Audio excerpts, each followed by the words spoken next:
Cricket ಜಗತ್ತಿನ interesting ಸುದ್ದಿಗಳನ್ನು quick ಆಗಿ ಹೇಳ್ತೇನೆ ಕ್ರಿಕೆಟ್ ರೌಂಡ್ ಅಪ್ ನಲ್ಲಿ. ನಾನು ಶಾಂತಾ, ನೀವು ಸುದ್ದಿಯಾನದ ಸಬ್ಸ್ಕ್ರೈಬರ್ ಆಗೋದಕ್ಕೆ ಮರಿಬೇಡಿ. ವಿಶ್ವ ಟೆಸ್ಟ್ ಚಾಂಪಿಯನ್ಶಿಪ್ ಫೈನಲ್ ಪಂದ್ಯ ನಡೀತಾ ಇದೆ. ಮೊದಲ ದಿನ ಟಾಸ್ ಗೆದ್ದಿರುವಂತಹ ಸೌತ್ ಆಫ್ರಿಕಾ ಬೌಲಿಂಗ್ ಅನ್ನು ಆಯ್ಕೆ ಮಾಡಿಕೊಂಡಿದ್ದು ಆಸ್ಟ್ರೇಲಿಯಾ ಮೊದಲ ಇನ್ನಿಂಗ್ಸ್ ನಲ್ಲಿ 212 ರನ್ ಗಳಿಸಿ ಆಲ್ಔಟ್ ಆಗಿದೆ. ಸೌತ್ ಆಫ್ರಿಕಾ ತಂಡ ಮೊದಲ ದಿನದಾಟದ ಮುಕ್ತಾಯದ ವೇಳೆಗೆ 4 ವಿಕೆಟ್ ಕಳ್ಕೊಂಡು 43 ರನ್ ಕಲೆ ಹಾಕಿದೆ. ಇನ್ನೂ 4 ದಿನದಾಟಗಳು ಬಾಕಿ ಇದ್ದು ಬಲಿಷ್ಠ ಪಡೆಗಳ ನಡುವಿನ ಕದನದ ಫಲಿತಾಂಶ ಡ್ರಾನಲ್ಲಿ ಮುಗಿಯುವ ಸಾಧ್ಯತೆ ಇದೆ. ಲಂಡನ್ನ ಲಾರ್ಡ್ಸ್ ಮೈದಾನದಲ್ಲಿ ನಡೀತಾ ಇರುವಂತಹ ವಿಶ್ವ ಟೆಸ್ಟ್ ಚಾಂಪಿಯನ್ಶಿಪ್ನ ಫೈನಲ್ ಪಂದ್ಯದಲ್ಲಿ ಆಸ್ಟ್ರೇಲಿಯಾ ಮತ್ತು ಸೌತ್ ಆಫ್ರಿಕಾ ತಂಡಗಳು ಮುಖಾಮುಖಿಯಾಗಿವೆ. ಈ ಪಂದ್ಯದ ಮೊದಲ ಇನ್ನಿಂಗ್ಸ್ನಲ್ಲಿ ಬೌಲರ್ಗಳು ಪರಾಕ್ರಮ ಮೆರೆದಿದ್ದು ಮೊದಲ ದಿನದಾಟವೇ 14 ವಿಕೆಟ್ಗಳು ಉರುಳಿವೆ. ಸೌತ್ ಆಫ್ರಿಕಾ ಪರ ಕಗಿಸೋ ರಬಾಡ 5 ವಿಕೆಟ್ಗಳನ್ನು ಬೇಟೆಯಾಡಿದರೆ ಮಾರ್ಕೋ ಯಾನ್ಸೆನ್ 3 ವಿಕೆಟ್ ಪಡೆದರು. ಇನ್ನು ಆಸೀಸ್ ಪರ Mitchell Starc 2, Pat Cummins 1, Hazlewood 1 wicket ಬೇಟೆಯಾಡಿದ್ದಾರೆ. ದಕ್ಷಿಣ ಆಫ್ರಿಕಾ ಪರ ಮಾರಕ ದಾಳಿ ನಡೆಸಿದಂತಹ ಕಗಿಸೋ ರಬಾಡ 5 ವಿಕೆಟ್ಗಳನ್ನು ಪಡೆದರು. ಈ ಮೂಲಕ ರಬಾಡ ದಕ್ಷಿಣ ಆಫ್ರಿಕಾ ಪರ ಟೆಸ್ಟ್ನಲ್ಲಿ ಅತಿ ಹೆಚ್ಚು ವಿಕೆಟ್ ಪಡೆದ 4ನೇ ಬೌಲರ್ ಎನಿಸಿಕೊಂಡಿದ್ದಾರೆ. ಇದುವರೆಗೆ 332 ವಿಕೆಟ್ಗಳನ್ನು ಪಡೆದಿರುವಂತಹ ರಬಾಡ ಈ ವಿಷಯದಲ್ಲಿ 330 ವಿಕೆಟ್ಗಳನ್ನು ಪಡೆದಿದ್ದ ಅಲನ್ ಡೊನಾಲ್ಡ್ ಅವರನ್ನ ಹಿಂದಿಕ್ಕಿದ್ದಾರೆ. ವಿಶ್ವ ಟೆಸ್ಟ್ ಚಾಂಪಿಯನ್ಶಿಪ್ ಫೈನಲ್ ಪಂದ್ಯದಲ್ಲಿ ಮೊದಲು ಬ್ಯಾಟ್ ಮಾಡಿದಂತ ಆಸ್ಟ್ರೇಲಿಯಾ ತಂಡ ಸ್ಟೀವ್ ಸ್ಮಿತ್ ಅವರ ಅರ್ಧ ಶತಕದ ನೆರವಿನೊಂದಿಗೆ ಮೊದಲ ಇನ್ನಿಂಗ್ಸ್ನಲ್ಲಿ 212 ರನ್ಗಳನ್ನು ಕಲೆ ಹಾಕಿದೆ.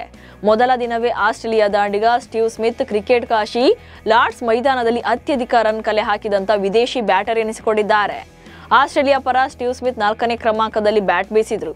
ಈ ವೇಳೆ 112 ಎಸೆತಗಳನ್ನು ಎದುರಿಸಿ 66 ರನ್ ಬಾರಿಸಿದ್ರು.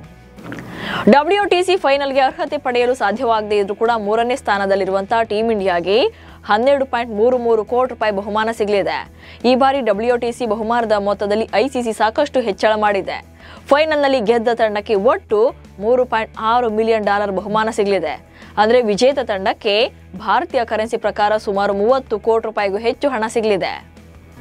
ವಿಶ್ವ ಟೆಸ್ಟ್ ಚಾಂಪಿಯನ್ಶಿಪ್ ಫೈನಲ್ನಲ್ಲಿ ಕಣಕ್ಕಿಳಿದರೊಂದಿಗೆ ಆಸ್ಟ್ರೇಲಿಯಾ ತಂಡ ವಿಶ್ವ ದಾಖಲೆ ಬರೆದಿದೆ. ಈ ಮೂಲಕ ಭಾರತ ತಂಡದ ಹೆಸರಿನಲ್ಲಿದ್ದಂಥ ವಿಶೇಷ ದಾಖಲೆಯನ್ನ ಸರಿಗಟ್ಟಿದೆ.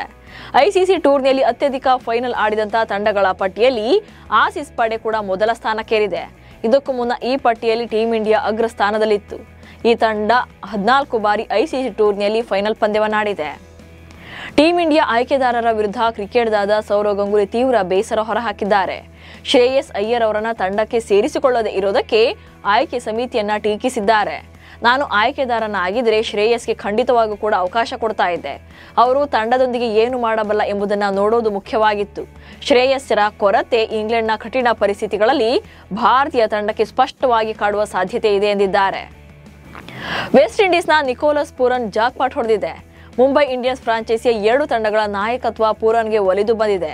ಕ್ರಿಕೆಟ್ ಅಂಗಳದಲ್ಲಿ ಮುಂಬೈ ಇಂಡಿಯನ್ಸ್ ಫ್ರಾಂಚೈಸಿ ಒಟ್ಟು 6 ತಂಡಗಳನ್ನು ಹೊಂದಿದೆ. ಈ 6 ತಂಡಗಳಲ್ಲಿ 2 ತಂಡಗಳ ನಾಯಕರಾಗಿ ನಿಕೋಲಸ್ ಪೂರನ್ ಆಯ್ಕೆಯಾಗಿದ್ದಾರೆ. ಈ ಬಾರಿ USA ನಲ್ಲಿ ನಡೆಯಲಿರುವಂತಹ ಮೇಜರ್ ಲೀಗ್ ಕ್ರಿಕೆಟ್ ಟೂರ್ನಿಯಲ್ಲಿ MI ನ್ಯೂಯಾರ್ಕ್ ತಂಡವನ್ನ ನಿಕೋಲಸ್ ಪೂರನ್ ಮುನ್ನಡೆಸಲಿದ್ದಾರೆ. ಬುಧವಾರ ಬಿಡುಗಡೆಯಾದಂತಹ ICC T20 ರ್ಯಾಂಕಿಂಗ್ನಲ್ಲಿ ತಿಲಕ್ ವರ್ಮಾ 1 ಸ್ಥಾನ ಏರಿಕೆ ಕಂಡಿದ್ದು 3ನೇ ಸ್ಥಾನದಲ್ಲಿದ್ದಾರೆ. ಸ್ಪಿನ್ನರ್ಗಳಾದ ವರುಣ್ ಚಕ್ರವರ್ತಿ ಹಾಗೆ ರವಿ ಬಿಷ್ಣೋಯ್ ಬೌಲಿಂಗ್ ಶ್ರೇಯಾಂಕದಲ್ಲಿ ಕ್ರಮವಾಗಿ 3ನೇ ಹಾಗೆ 7ನೇ ಸ್ಥಾನದಲ್ಲಿದ್ದಾರೆ. ಇನ್ನು 2ನೇ ಸ್ಥಾನದಲ್ಲಿ ಅಭಿಷೇಕ್ ಶರ್ಮಾ ಇದ್ದಾರೆ.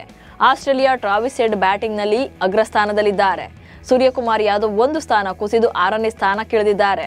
ಇನ್ನು ಹಾರ್ದಿಕ್ ಪಾಂಡ್ಯ ಆಲ್ರೌಂಡರ್ ಪಟ್ಟಿಯಲ್ಲಿ ಅಗ್ರಸ್ಥಾನದಲ್ಲಿದ್ದಾರೆ. ಭಾರತ ತಂಡ ಇಂಗ್ಲೆಂಡ್ ಪ್ರವಾಸದಲ್ಲಿದ್ದರೆ ಅಸ್ಸಾಂ ರಾಜ್ಯ ಕ್ರಿಕೆಟ್ ತಂಡ ನಮೀಬಿಯಾ ವಿರುದ್ಧ 5 ಪಂದ್ಯಗಳ ಏಕದಿನ ಸರಣಿಯನ್ನು ಆಡೋಕೆ ಸಿದ್ಧವಾಗಿದೆ. ಈ 5 ಪಂದ್ಯಗಳ ಸರಣಿ ಜೂನ್ 21ರಿಂದ 29ರವರೆಗೆ ನಡೆಯಲಿದೆ. ಈ ಸರಣಿಯಲ್ಲಿ ರಿಯಾನ್ ಪರಾಗ್ ಅಸ್ಸಾಂ ತಂಡವನ್ನ ಮುನ್ನಡೆಸಲಿದ್ದಾರೆ. ರಿಯಾನ್ ಪರಾಗ್ IPLನಲ್ಲಿ ರಾಜಸ್ಥಾನ ರಾಯಲ್ಸ್ ತಂಡವನ್ನ ಮುನ್ನಡೆಸಿದಂತ ಅನುಭವ ಹೊಂದಿದ್ದಾರೆ. ಇವಿಷ್ಟು ಇವತ್ತಿನ ಕ್ರಿಕೆಟ್ ರೌಂಡ್ ಅಪ್ ಸುದ್ದಿಗಳು. ನಮಸ್ಕಾರ.